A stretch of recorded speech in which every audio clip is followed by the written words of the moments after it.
Last week I got a call from a cafe owner in regional New South Wales. Franchise operation.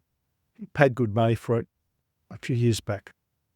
His shopping centre landlord wouldn't renew his lease, and now he wanted to sell. To talk to him through the maths with his current situation. By the time he found a buyer, paid the lawyers, paid the shopping centre for the silent lease, and paid my brokerage, it's highly unlikely there'll be anyone left. And there's a kicker. Once the landlord knew there was a buyer, he'd sit down with that buyer and extract every dollar he could in lease terms. It's quite likely he would have demanded a refurbishment of the premises.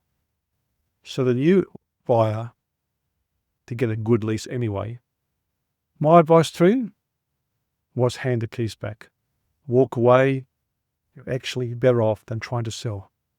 Now, I don't like turning away any business like any other business person, but I also don't like people losing money. And I could not see a win-win situation. A business he invested hundreds of thousands of dollars into, now worth nothing because of no lease certainty. I'm conscious of this and have over 40 years commercial property business and brokerage experience. Today, I'm going to show you why lease strategy isn't just important for hospitality exits, any business exits for that matter. It's everything. What you need to do right now, even if you think you're years away from selling. Here's what most restaurant owners, cafe operators, and hotel investors don't realize. Your exit timeline is determined by your lease expiry, your health, market conditions, or the landlord's decisions you have zero control over. I've brokered many hospitality businesses and properties throughout New South Wales and Australia. I can tell you the difference between a successful sale and a disaster comes down to one thing: preparation time. That preparation isn't about lease strategy, though we'll come back to that because it's critical. Let me give you one example. A couple of years back, a restaurant owner came to me wanting to sell. Good location, decent turnover, loyal customers. But when you look at the books, chaos. Personal expenses mixed with business costs, cash sales not properly documented, no clear pattern buyer could trust.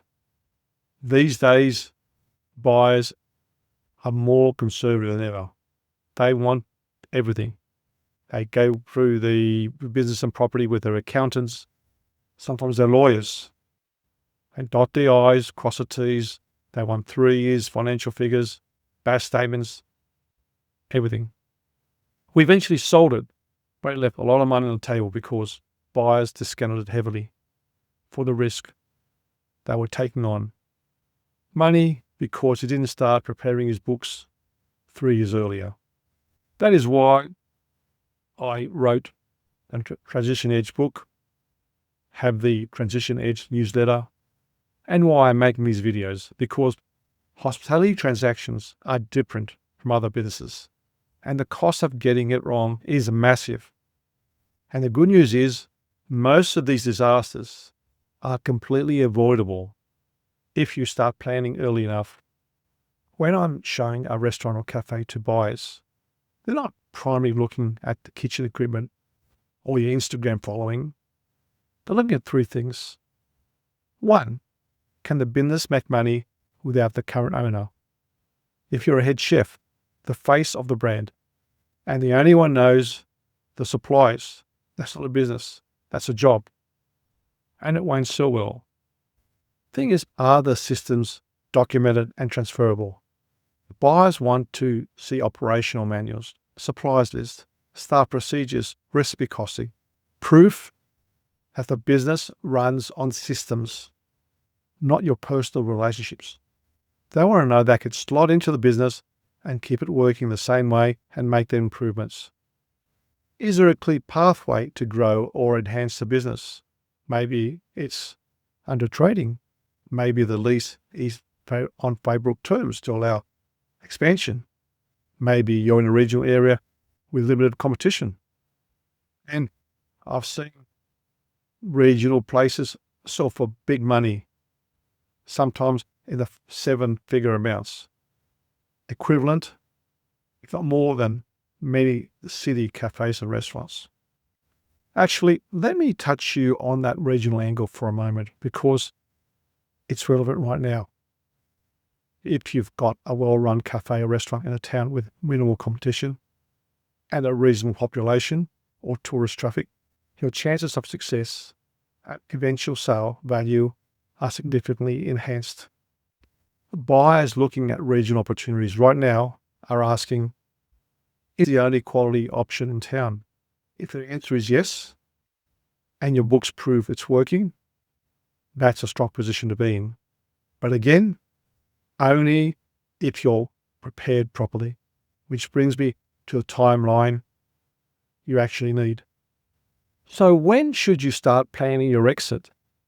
The answer is 3 to 5 years before you think you want to sell. I know that sounds like a long time. It's what needs to happen in that window: documentation and systems. This is where you clean up your financial records, separate personal and business expenses, document everything: recipes, supplies, procedure, staff roles, maintain your database of customers. If you're running cash through the business, that's not being recorded. Stop. Buyers won't trust it, and banks won't finance it.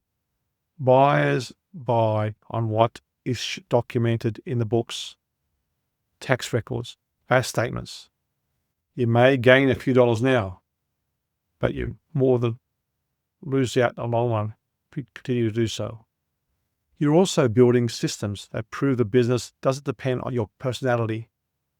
Can your head chef run service without you? Can someone else handle supply negotiations? We're also seeing more hospitality operators use technology to strengthen this: automated reporting systems, digital inventory management, customer databases that show repeat customer patterns. These aren't just operational improvements.